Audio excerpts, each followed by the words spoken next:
indlela yokuthi in order for you to become lesitsha lesi esegolide kukhona nawe into ezodingeka kuwena. Ngiyibuza ukuthi uNkulunkulu ngale verse ngibuzela ukuthi uNkulunkulu enawo amandla okwenza konke. Kodwa why ezocela nami ukuthi kube khona into engiyenzayo ukuze ngibe isitsha segolide?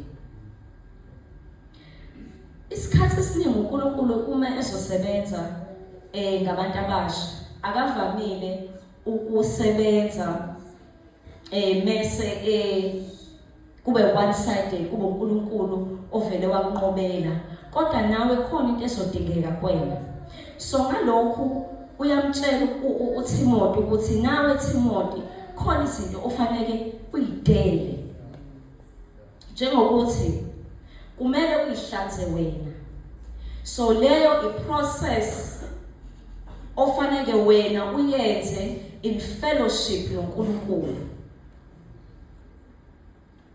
So ngaphambi kokuthi usave kwamele ukuthi ube ne-intimate relationship noNkulunkulu.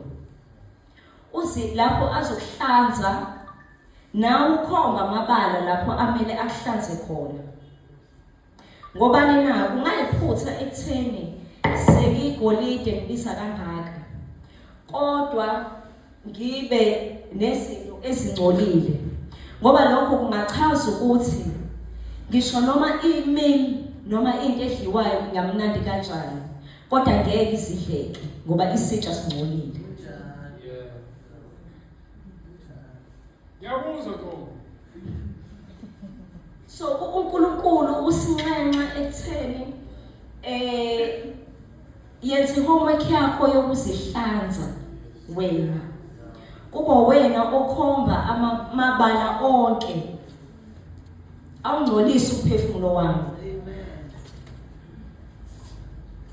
Ukuze uzoba isitsha esizohlala esandleni se-owner esizokhishwa as and when.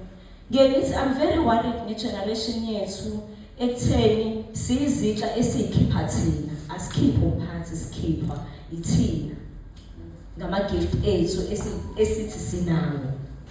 Kodwa uthola most of the time gifted as we are, kodwa ngaphakathi kwisitsha kuba khona inhlabathi ekhona.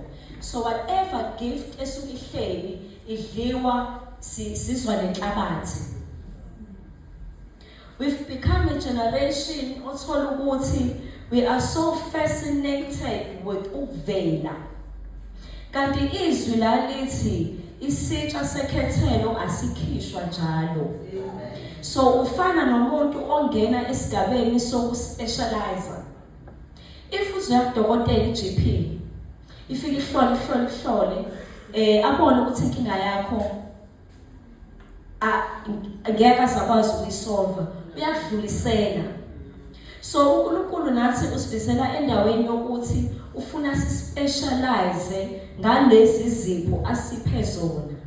Kodwa sispecialize sinjalo, fanele sinike ithuba lokuhlala ebukhoneni bakhe, sakhiwe izwi, sakhiwe ngeyalo, sakhiwe ngama-sacrifices efanele siwenze sabantu abasha.